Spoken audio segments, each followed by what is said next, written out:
Hi Dom, this week's review is A Prayer for Owen Meany by John Irving, and it's also number 6 on your list of favorite books. A Prayer for Owen Meany is about this school teacher, John, who lives in Canada, and it's mainly him discussing his childhood growing up in New Hampshire, along with his best friend, Owen Meany. The main action of the book takes place during the 50s and 60s, which is the time that John and Owen were growing up and moving into adulthood.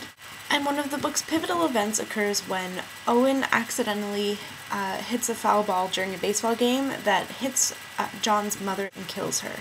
From that point on, Owen Meany considers himself to be an instrument of God. Owen Meany's main belief is that because he killed John's mother with his hands, God has taken his hands, and therefore he is the instrument of God.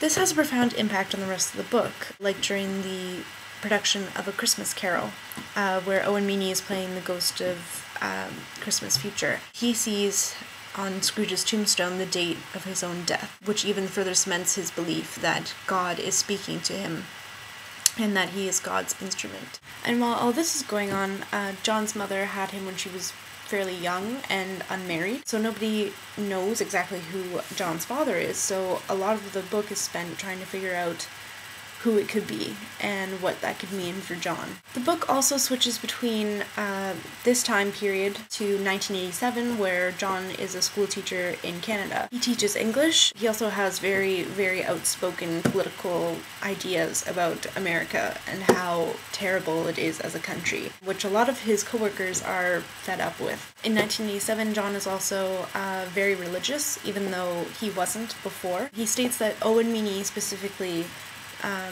made him believe in God. As you can guess, there's slightly more to it than that, considering the book is 617 pages long, but that's the gist of it. Now Dom, I'm well aware that you love this book, and I love the review that you gave to my favorite book of all time.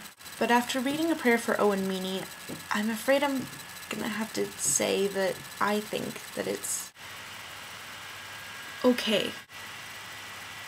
If I had read this book before saying that I was going to review it, I probably wouldn't have chosen it to review. And this isn't because it's a bad book by any means. It's well written, it has themes, it has interesting characters. It's just, I didn't love it, and I didn't hate it. And I can't really say why.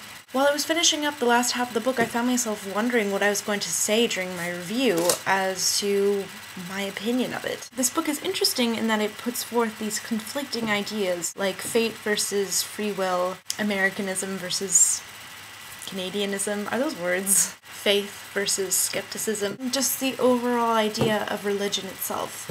And while those are interesting themes and very valid arguments and viewpoints, sometimes it feels like these themes and these arguments got in the way of the actual plot. And honestly, I wasn't really that pulled in by the book enough to care.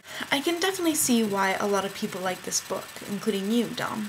Like I said, these arguments and these viewpoints are all very interesting to consider when it comes to Owen Meany. Is his death fate? Is it planned by God, or is it just life? And if it's not God, if it's not fate, then how does he know the date? How does he have these accurate visions of how he's going to die? You just believe that Owen died just because. What does that say about your religion? What does that say about your faith? Is it possible to believe in God and also to believe in the randomness and coincidence of the universe? So I can see, based on that, why a lot of people would love this book, because these are interesting concepts to consider. I'm just not one of them. I just prefer more story and more entertainment over 600 pages than religious beliefs and contemplations about God and faith. That being said, there are also specific parts of the book that I liked, and other parts that I didn't like. For some reason, I really liked how repetitive life was for them.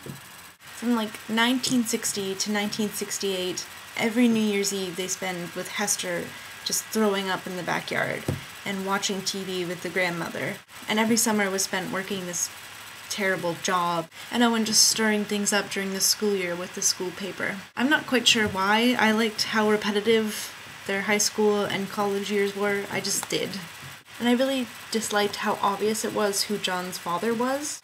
While I'm fairly certain it was done intentionally, possibly to make fun of this type of book, it's still annoying to be able to point out exactly who John's father is from, like, page 10. And then to be led on for about 600 pages when you know exactly who it is. It gets irritating. So altogether, I guess I like the book, although I probably wouldn't read it again.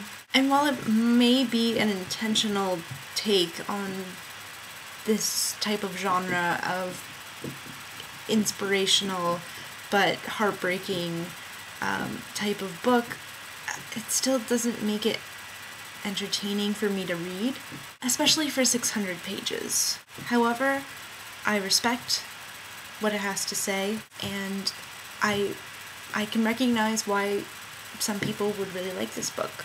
So altogether, I'm gonna give it 2.5 shots out of 5. So Dom, I look forward to next Thursday when I will be reviewing a surprise story. And remember that the Catholics have committed an unspeakable outrage.